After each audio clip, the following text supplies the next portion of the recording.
the BHP podcast. I always feel like we give ministry a bad rap when we talk about how hard it is. Jesus said the way, my burden is easy, my yoke is light. Mm-hmm. And Proverbs says the way of the transgressor is hard. Addiction is hard. Yeah. Failed marriages are hard.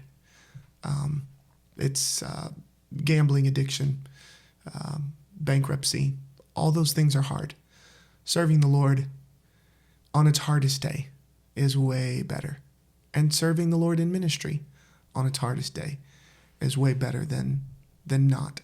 So I love it. If this conversation is the one we had, I do think that, my parents, my mom was the piano player and the pastor's daughter, and we were very involved in church. My parents backslid when I was 4, stopped attending church. I think there was a church split. There was different things that were happening at that season. They got divorced when I was 7, and my dad loved me fiercely and is a very good man, but our house changed. There was beer in the refrigerator. I've never seen my father drunk. He started smoking. He got a tattoo, and I'm not saying any one of those things is the greatest abomination in the world, but it was something we had never even been around. Everybody in my family, extended family, were not people that I had not been put in that atmosphere in my whole life. Mm-hmm. So you could say for a 7-year-old, unstable would have been what was happening in my life. What's happening to my dad? Well, my dad was still young. When I was 7, he was 27. No. Yeah, he's 20 years older than me. When I was 7, he was 27. So 11 years younger than I am right now. He was already through 1 marriage, 2 kids, and still super young, almost experiencing a second life, maybe a quarter life crisis probably. So my mom was getting 2 and 3 jobs to make ends meet, and we would stay with my grandparents in the afternoon. My grandfather was old-time Church of God pastor, and before the days of cell phones, that meant he stayed at home or in his pastor's study at his home so that he could take calls, pray for the sick. If anybody needed him, they could reach him because he was home. My grandmother worked taking care of some elderly people, and so when I would get off of school, 7, 8, 9 years old, I'm spending the afternoon for hours with a strict, old-fashioned holiness preacher. And there was no entertainment. There was no television. The only thing we could listen to on the radio was Adventures in Odyssey. Other than that, he listened to the news or Southern gospel or preaching. But it was stability. And I saw, there was just something peaceful about knowing nothing's changing in this house. Sweet tea's not getting changed for beer, There's never going to be the smell of smoke. And my dad's serving the Lord now. He's come back to the Lord. He's, surrendered everything to the Lord. My mom as well. And they're remarried, but all my parents serve God.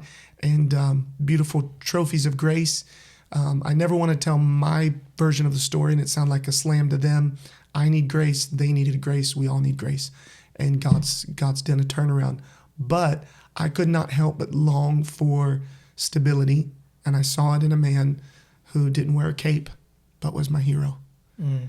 And not only was he gentle and kind to me, loving to me, but he walked with God. Yeah. And he heard the voice of God. And he walked in the supernatural, in dreams, in visions, in prophecies, in a very non-celebrity pastor way, in a very unassuming way. He would just sit with me and say, the Lord told me yesterday. And then what the Lord told him would come to pass right in front of my eyes. Somebody would come and knock at the door, and he said, I told you the Lord told me they were coming, and things like that. And he would be, he was a cook in World War II when he was in the military, and so he loved cooking, and he continued to cook the rest of his life. So he would be in the kitchen meditating on the Lord while he's cooking, and the Spirit of God come on him, and he'd start speaking in tongues or worshiping or shouting or rejoicing. And as an elder in his 60s and 70s, watching somebody become that animated and excited, not about a sports event, not about politics, not about anything of temporary consequence, but things of eternal consequence, a relationship with God, subject to the Spirit of God in any moment. That was the Superman cape that I saw him walk and wear. And man, I just wanted to, I wanted to live those standards. I wanted to be that close to the Lord. And that became an identity for me of, I want to be sold out to God. So I went on my first mission trip when I was 14. And that was the first time I realized, oh, there's other people like me. There's people that are young that want to work for the Lord, not just snicker and cut up in Sunday school class, like really are devoted worshipers. People, I didn't have like the best prayer life in the world, but I knew what it was to pray.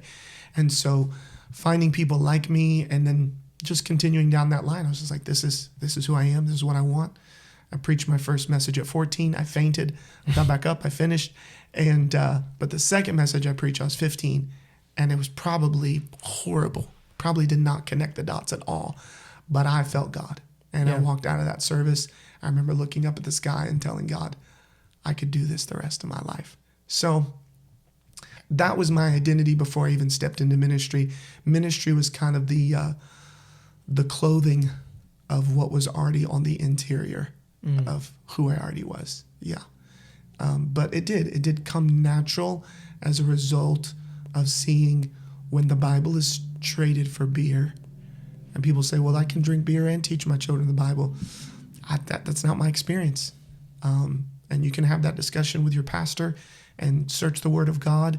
And, but it's a very clear difference for me. And again, I never saw my father drunk, but it was two different worlds. And walking in my dad's home versus walking back into my grandfather's home. I was just like, it's like when you're at the optometrist and the eye doctor's changing lenses and he's like, A or B, 1 or 2. It was just so obvious. It's like, no, this is the way. You don't have to have all the toys. You don't have to have all the money. Isaiah, is it maybe 17:32 says, the work of righteousness shall be peace, and the effect of righteousness shall be quietness and assurance forever. You can't buy that. Quietness in your soul, assurance, peace. So I saw that in my grandfather's home and my grandmother, and it came natural to walk in those steps.